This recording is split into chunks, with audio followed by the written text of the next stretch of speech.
kumacha nagenda kulusa sanga 12:00 wenasanga ekisajja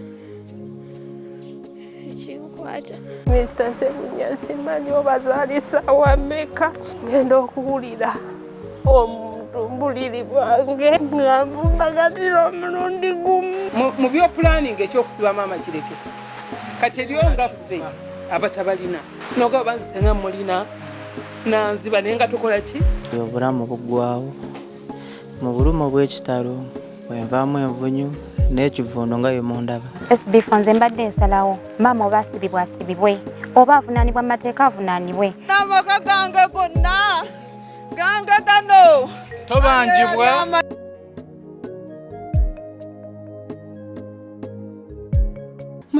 Mwenna bannange mbeegayiridde nsaba kunnyamba maama Fiina nkulabye ng'oyamba abantu bangi naye nange nzija mbuzibu bw'oli mu mukwano nange nteekamu abo abamu b'oyamba nteeka ku baana bo maama Fiina nange ondabirire munnange nsobole okuza abaana bange maama Fiina nkwegayiridde na bonna munnaye nsaba munnyambe.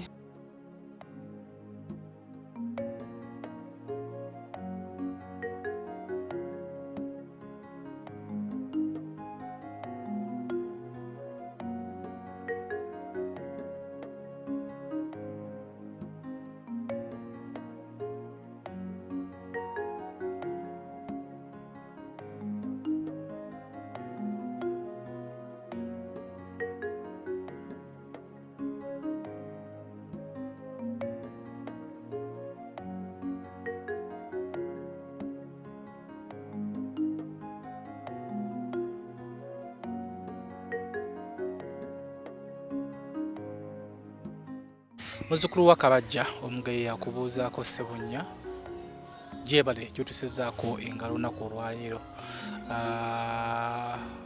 katusubire nti Omukama akuunana jangu yeekoonye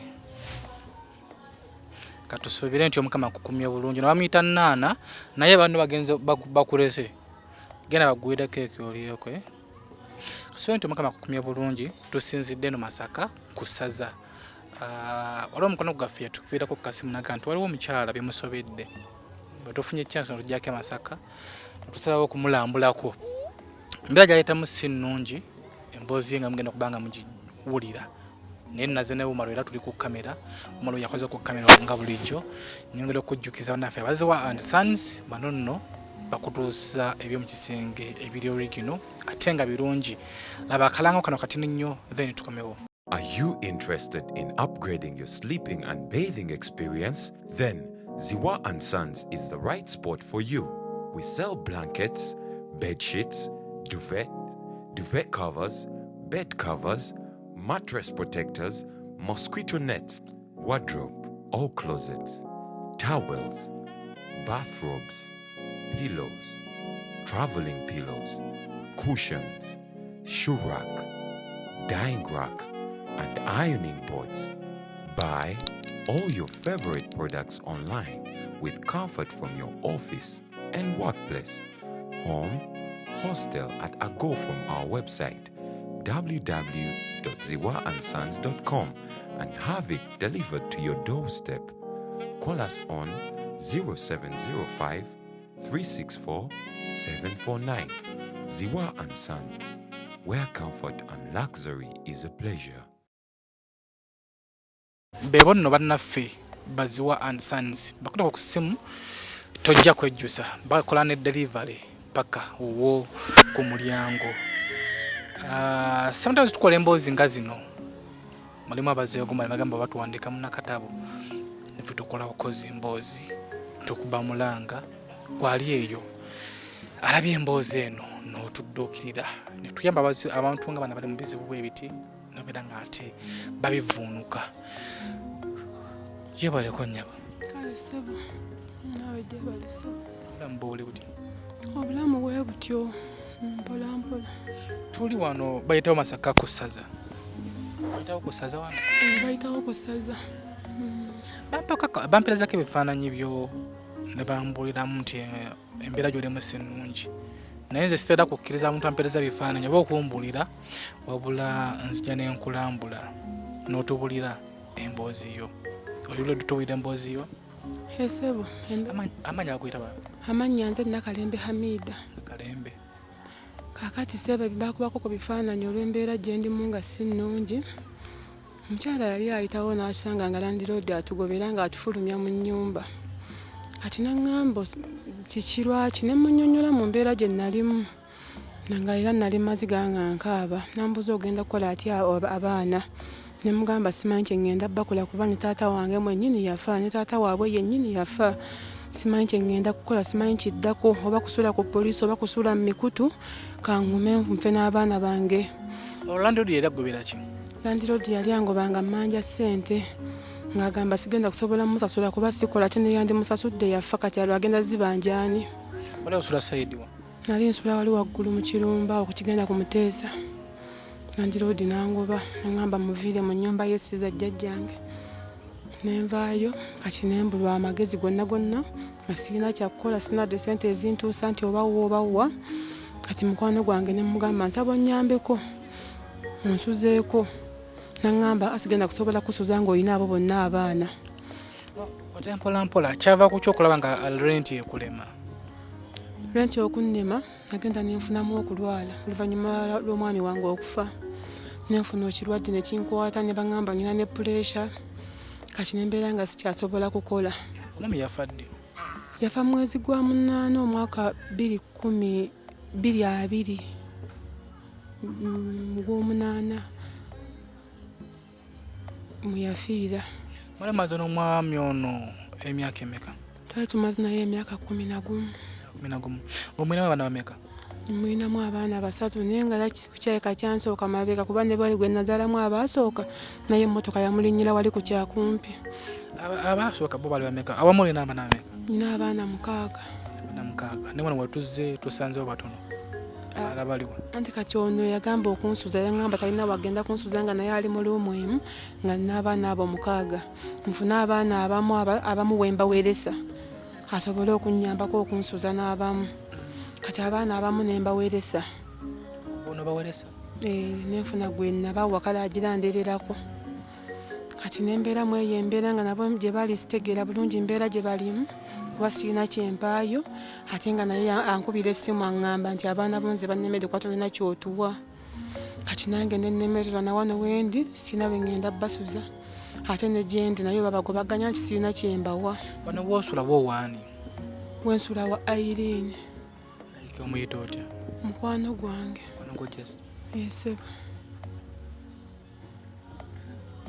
Taata w'abaana bano ye bamuzaalawa? Taata w'abaana baali bamuzaalawa? Kale ye baali bamuzaala busaamya naye eno ndowooza baali bafunayo obutuuze eyo ekyantale kyannamukaako eyo kuba nti nayo namekubako dda ntwaliyo nga baŋŋamba teri muntu n'omu ogenda kugenda olabe yaani. Era ne bwe twagenda omuziika twasanga tewali bantu era bwe twamala omuziika twavaayo buli omu n'agenda ku bibye. Mu myaka 11 wali togendangayo? Nali sigendangayo nga ne bwe mugamba takkiriza kubanga ndowooza naye waali bamuswaza tewaliyo muntu n'omu nga n'abazadde baafa. Ye yafa ki taata w'abaana? Bagamba abasawo mbu yali alina sukaali n'ensigo n'amawuggwe nga gaayonooneka. Mu b'eŋŋanda za taata w'abaana bo olina gw'omanyi? Baŋŋanda za taata w'abaana nnyina gwe mmanyiyo omwami oyo naye omwami oyo ne bwe mukubira essimu agyekanga era aba amanyi ŋŋenda mumusaba tagikwata kubeera ne bwe mba ndwazizza mwana ne mukubira essimu nga nsaba nnyambeko ndowooza amanyi ekiddako essimu tagikwata. Taata w'abaana bo ng'akyali mulamu teyakwetanga ku bannyina be obalabyeko? Era ne famire teriimu bantu bangi kuba ne mukumuziika kwe bajja nga ba mikwano oba bagamba nti waliyo omuganda w'omu omulala atalabiseeko naye nga nze saamulaba. Ate oli eyasooka taata w'abaana be yasooka okugambya emmotoka gwe yakuba famire eyo y'ogimanyi? Famire ye yengimanyi bamuzaala Kiwangala naye nga maama we wa muzaala si yali mu maka ne taata we yafa. Kati era abaana nabatwalayo ko ne nagenda obbajjayo ng'embeera mbi babeereyo Kiwangala bayitayo Nakateete. batwalayo lazima ate n'obajjayo nabatwalayokko naye buli yabalabangako era nga ŋŋamba nedda gwawabi n'awalungi ng'olina abaana bo ne mbagamba nange sibasobola omukyala kyeyava nziramu nambuuza ali mu maka ani agenda okusobolera abaana kuba tabasoboledde nga nange alimu sinze nzaala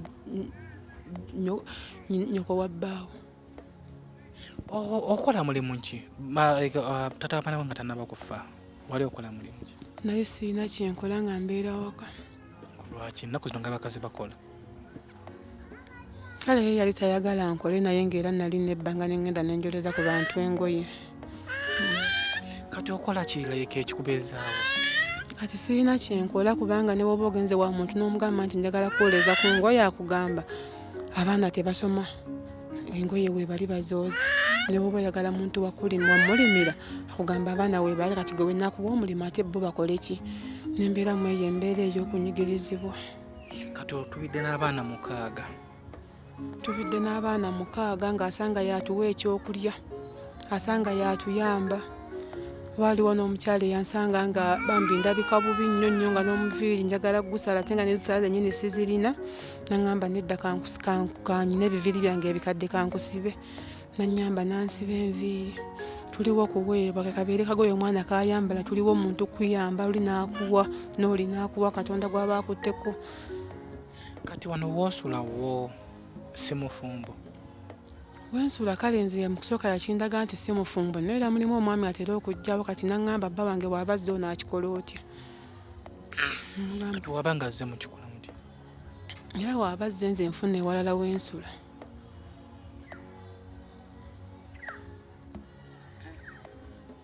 Ogenda kukikola otya? Simanyi ssebo, nsaba kuyambibwako, nsaba kunnyambako nve mweno embeera gye ndimu nsobole okuzza obwana bwange. Kati omuntu ali eyo okuyamba Yesu osaba buyambi naye akuyambye atya? Ekisooka tolina mulimu, tolina wakusula. Omusajja mu myaka 11 gwe mwamala tamwenayo yadde kaproti oba anything? Tetulina tetulina yadde ekintu n'ekimu kyonna kye tulina yandika mu bbanga bw'atyo nga tuli mu muzigo. Gwe famire ye eri ludda gwe gye bakuzaala? Famire yange bayitayo Kiyanja. Abaana tosaba lwalako ku jjajja waabwe? Naye tewali ali asobola kugamba nti oba asobola okunnyambira abaana. Ku baganda bo teri yagosola kuwa ku baana? Era buli muganda wange yonna gwe nnyamba eky'abaana nabo beeyiiya bweyiiya. Kubanga waliwo ne sisita wange gwe nali ŋŋambye okuwa abaana. Naŋŋamba ababeeyiiya bandireranga naye ali mu mbeera ya kweyiiya. Naŋŋamba nange ne bwe mbadde nandiba kutta abaana abo kati mbaliise ki? Ogenda kugyawa ssente z'ogenda okumpa okuliisa abaana nga nange ndi mu muzigo. Nange nnyina abange ate nga naye era ali mu muzigo.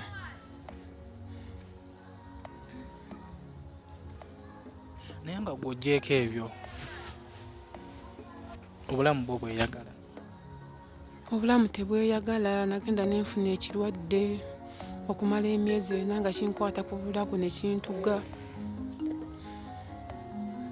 Ogendako mu ddwaliro? Nagendako mu ddwaliro ne bampa eddagala lya ulcers nga baŋŋamba ze zinnuma. Omuntu ali eyo wali agadde akuyamba atya? Omuntu ali eyo mbadde nsaba kunnyambako bannange mwenna abantu ba Mukama nsaba munnyambeko bannange embeera gye ndimu si nnungi. Mwenna bannange mbeegayiridde nsaba kunnyamba. Maama Fiina nkulabye ng'oyamba abantu bangi naye nange nzija mbuzibu bw'oli mu mukwano.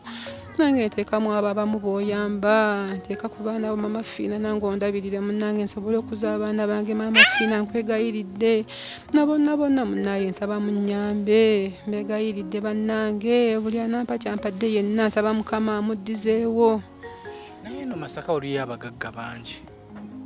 Bw'oli ogezezaako okunoonya mu kukuyambi mu bagagga beenu? Era wonna woogezaako okugenda ew'omuntu akuyamba ayinza okukwatira kiro y'akawunga n'agikuwa. Oba alabye n'abaana nga oluusi bambadde obugoye obuyulise n'akuwaayo ku bugoye. Essaawa zino okusaba obuyambi si kye kikulu kuba osobola okusaba obuyambi oyo n'akuwa emitwalo oba 10 oba 20 naye enkyo zzaako ki? Mulimu ki gw'osobola okukola?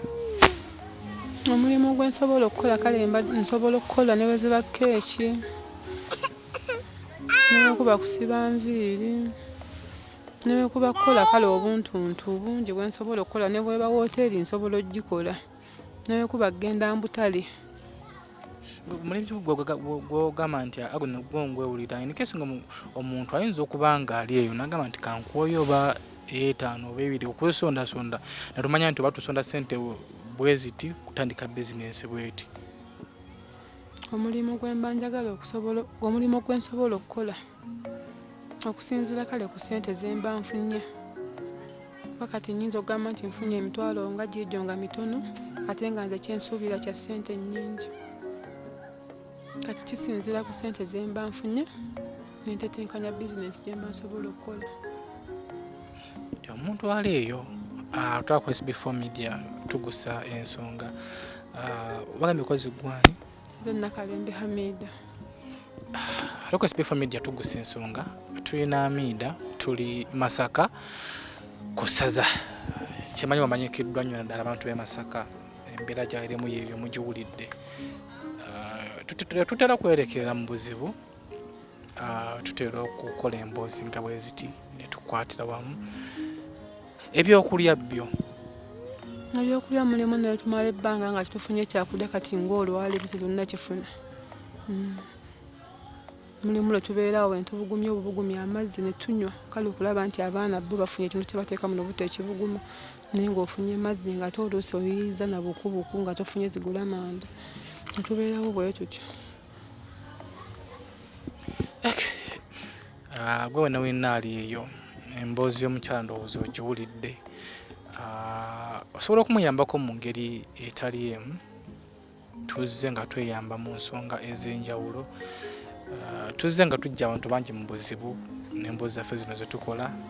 Nga wena kunyonyodde nti si ffe tugaba obuyambi, naffe obuyambi tubwetaaga, naye ffe tukuba mulanga, bwe tukuba omulanga awulidde omulanga gwe gwokubye n'akwatibwako n'atuwaayo 10 oba 2 oba 1,000 oba 5, bwe ziba zisobola okukuyamba ze tukuleetera.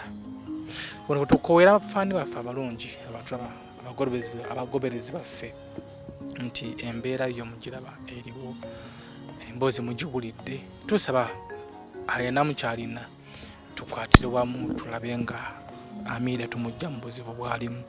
Ayina abaana 6 wali basuza musuze bali mu singoluumu. Mu singoluumu mwebakamu mutya? Twebakamu bwe tutyo ate nga ye oli watusuza anywa omwenge.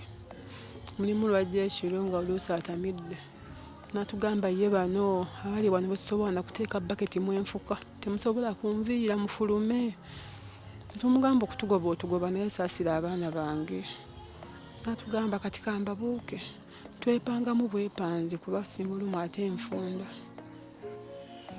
Katusooke tumubaza akusuuza, katusooke tumuwe credit webale kuba abantu bwe bataate abalina emitima ng'egyo. Abantu tebaagala muntu agudde mu buzibu, okimanyi ekyo? Ongwa mu buzibu omuntu n'akudduka buddusi. Naye katusooke tumubaze mukwano gwe okubeera ng'akubeereddewo ng'ataakusuza. Si kyangu.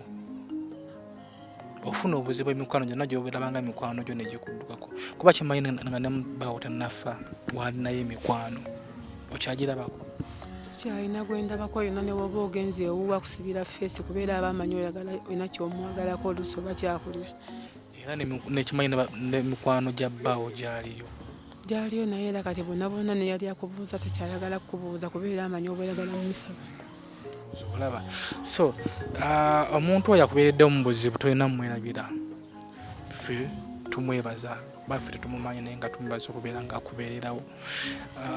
Alabye emboozi eno tosaba gishayalinge, tosaba okomentinge, tosaba odonatinga akatono kolina alinayo 2 oba 10 oba 5 ze zigenda okujja omukyalo no mu buzibu bwalimu.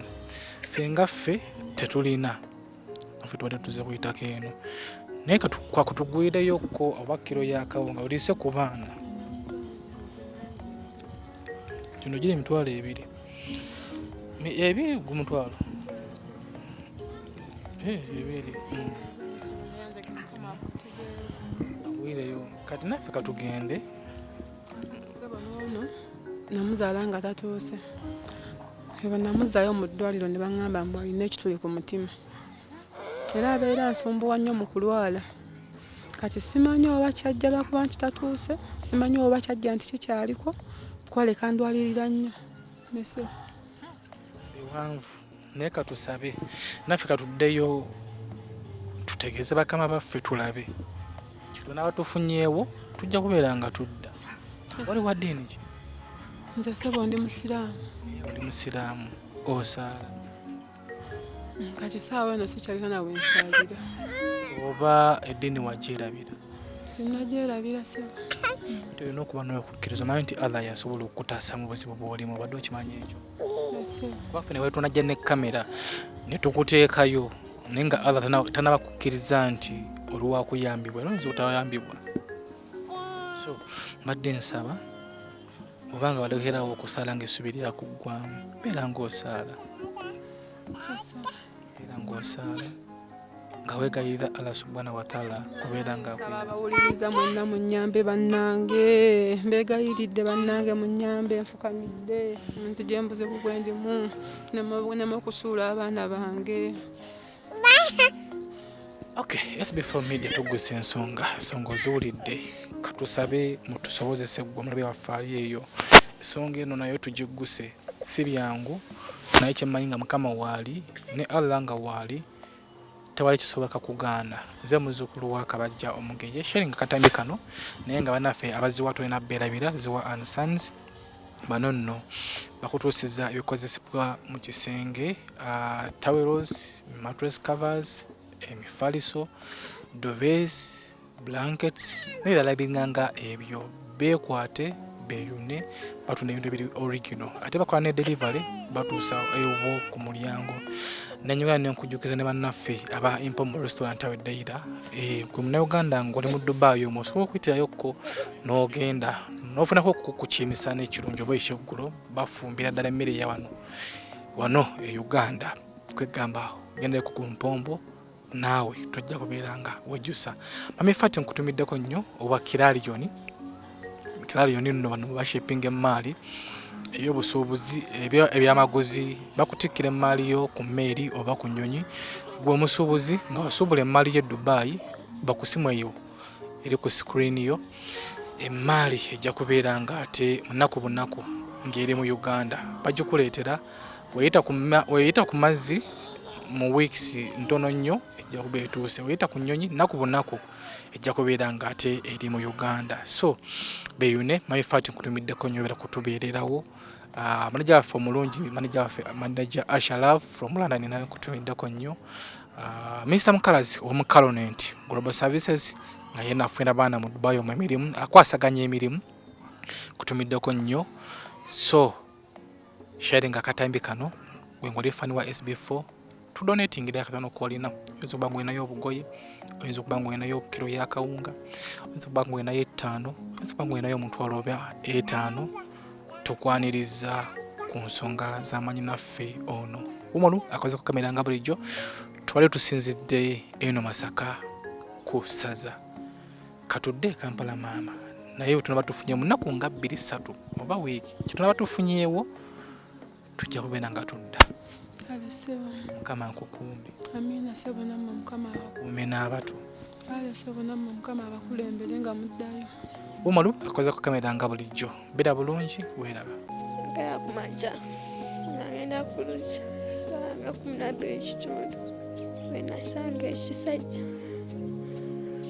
ekinkwata Mr. Sebunya simanyi obazaalisa wameka ngenda okuwulira omutumbuliri bwange ngambumbagatira omulundi gumu mu byopulaning ekyokusiba maama kireke kati eryo nga ffe abatabalina noga banzise nga mulina nanziba naye nga tukola ki obulamu buggwawo mu bulumu bw'ekitalo bwenvaamu envunyu n'ekivuuno nga ye mundaba SB4 nze mbadde nsalawo maama oba asibibwe oba avunaanibwa mu mateeka avunaanibwe n'amaka gange gonna gange gano tobanjibwa